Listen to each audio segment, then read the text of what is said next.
Hey everyone, welcome back to the show. My name is Mike, this is my whiteboard, and today we're going to be looking at the covered call strategy, but we're actually going to look at adjustments we can make to that regardless of what happens with our strategy, but we're going to look at when the stock price goes up, stays the same, or goes down. So the main key here is that we're going to be looking at the mathematics behind it. We're going to calculate our break-evens, our realized profit or loss, and we're going to really dive into what we're looking for when we're rolling a trade or when we're calculating these things. So it's going to be a really exciting segment. I think we've got a few more of these. I like to do these adjustment strategies and adjustment segments because we do get a lot of questions through the support channels about what people can do with certain trades when it comes to strategy and how it all works.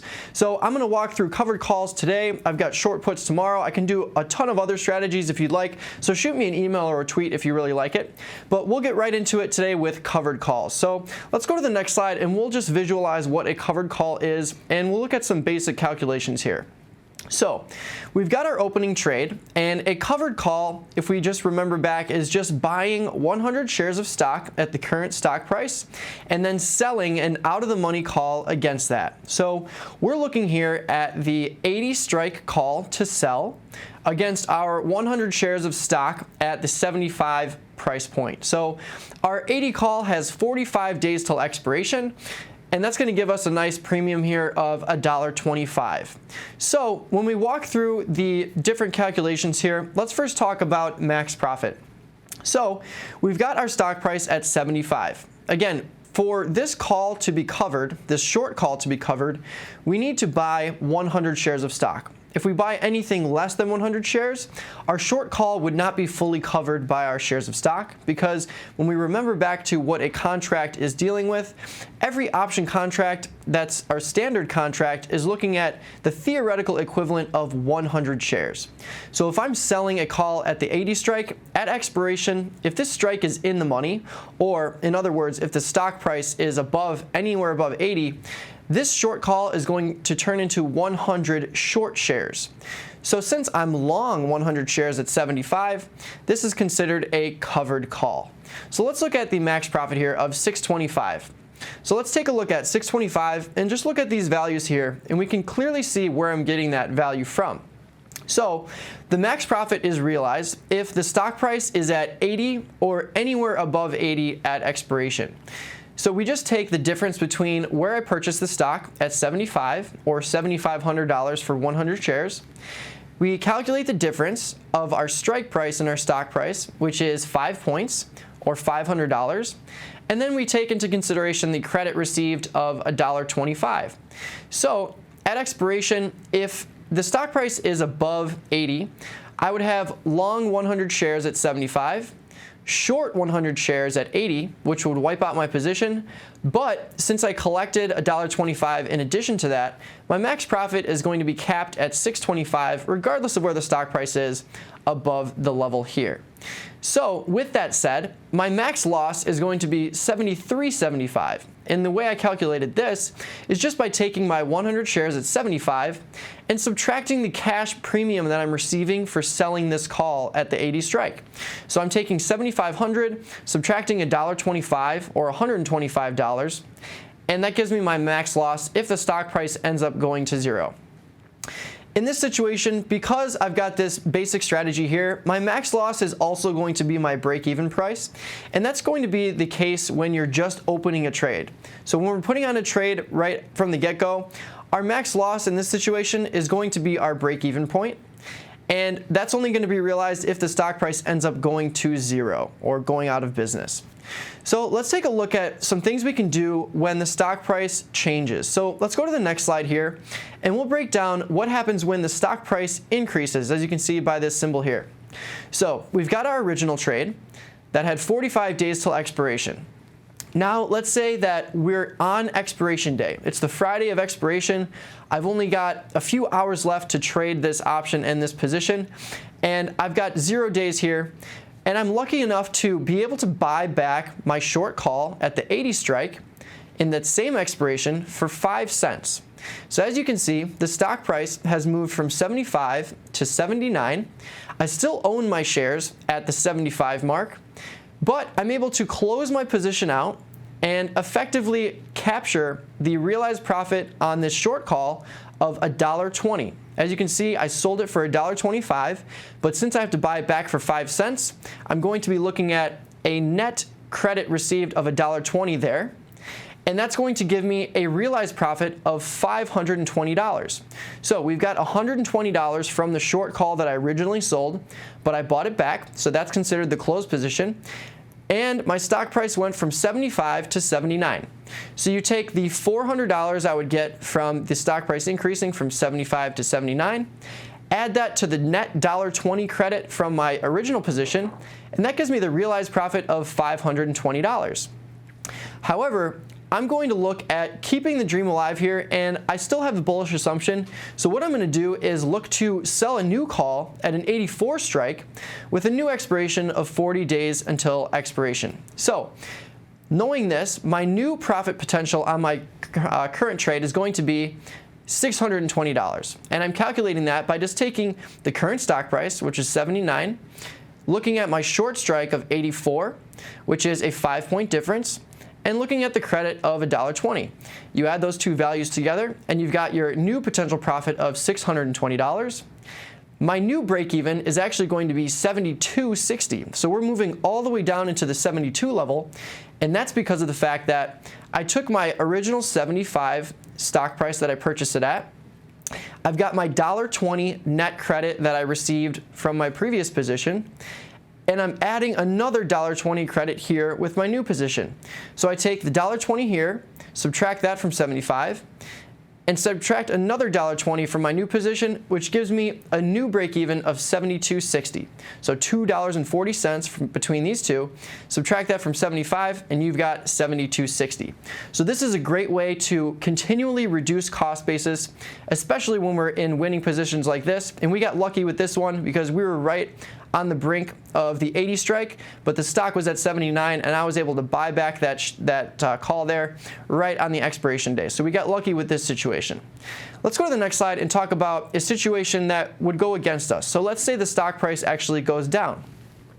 So now this is where things get a little bit more difficult to calculate because we're looking at some interesting numbers here. But we're going to go through the same process. So let's say I've got that same position, but in a different simulation, the stock price went down to 70. So we originally purchased the shares at 75, stock price is now at 70, and I've got 10 days to go until expiration. Well, the stock price is 10 points away from my my short call that I sold, so I'm able to buy that back for 1 penny, which is the lowest I can possibly buy it back at. So knowing this, I want to hedge my position even further. So I know that I purchased the shares at 75.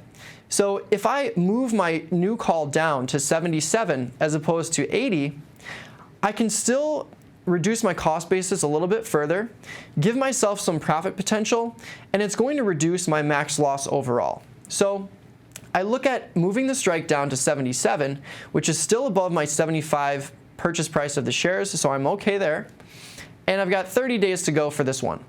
So I'm going to look at these numbers here, and they seem a little complex, but we can easily calculate them. So let's take a look here. So we know that my original break-even point was 73.75. So we just had 75 minus 125, 73.75. If I buy back the option that I sold for 1 penny, that would mean my break-even would be 73.76. However, I'm selling this new call for 60 cents, which gives me my new break-even of 73.16. So I've got 73.76, subtract that short call that I'm now selling against my shares, gives me that break-even of 73.16, which means that if my break-even is 73.16, my current loss is $316 because the stock price is trading at 70. But if the stock price ends up coming all the way back up above 77, which is where my profits would be capped at this point, my new profit potential on this trade would be $384 because I would be able to wipe out this current loss of $316, and it would give me that new profit potential of $384, which is what I would receive above my break-even point if the stock price did go up. So now let's look at the next slide, and we'll look at a different scenario if the stock price doesn't move at all. And this one is the easiest one to calculate in my opinion. So let's say the stock price stays the same. exactly the same for that matter. So we've got 3 days to go until expiration, and I'm able to buy back this call for 10 cents. And I'm looking to just continue to reduce my cost basis, so I'll sell the same exact strike that I'm comfortable with for 43 days until expiration. And as you can see, maybe implied volatility has increased a little bit because I'm selling this call for $1.40 as opposed to $1.25 now. So let's walk through how we can calculate our realized profit and break-even point. So bought the shares at 75, sold the call for $1.25, so that gave me the break-even of $73.75 originally. However, I bought back the call for 10 cents. So now I'm at $73.85. However, I'm going to sell a new call for $1.40. So $73.85 minus $1.40 is $72.45. And that means that my realized profit is $1.15. And that's because if I've got all these variables here and all these numbers here, you can see how they all relate together. So essentially, the stock price didn't change, so I did not receive any profit or loss on the stock position. It's exactly where it was when I originally put the trade on, but I was able to sell that call and buy it back for 10 cents, so I've got a net profit of $1.15 here, which means that my new potential is going to be $640. And that's easily calculated just by looking at the stock price here. So the stock price did not change at all, still at 75 as it was when I opened the trade. But now I've got the ability to sell another call for $1.40. So my new profit potential on this brand new trade is simply the difference between the stock price and the strike price, so 5 points, plus the $1.40 in credit, which gives me the $500 plus $1.40 of $640. So let's wrap all this together with some takeaways here. So the number one takeaway is that selling premium helps us weather the storm. As you can see, regardless of whether the stock price goes up, which is good for us in a covered call position, stays the same, which is also good, or goes down, really, we're able to reduce our cost basis in all three scenarios, which gives us a higher probability of being successful in the long run. Secondly, when it comes to adjustments, it's all about cost basis reduction. So we never really know whether a stock is going to go up, stay the same, or go down. We can have our assumptions, but if we reduce our cost basis, that's really what gives us success in the long run when it comes to just generating a number of occurrences and continually reducing our cost basis. If I continued to do that and I was able to hold those shares for a very long time, I could own those shares for $0 because I would have reduced my cost basis all the way to zero. And lastly, when maneuvering, keep in mind probability of profit and break-even price. So we're always going to want to decrease our break-even point or make the break-even point better for us for whatever strategy that is. But we're also going to want to keep in mind the probability of profit on our new trade.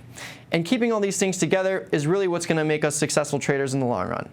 So thanks for tuning in. Hopefully you enjoyed these adjustments for the covered call. We've got short put adjustments tomorrow, so stay tuned. If you've got any questions or feedback at all, shoot me an email at support@tastylive. Mike. Shadow traders are up next, so stay tuned.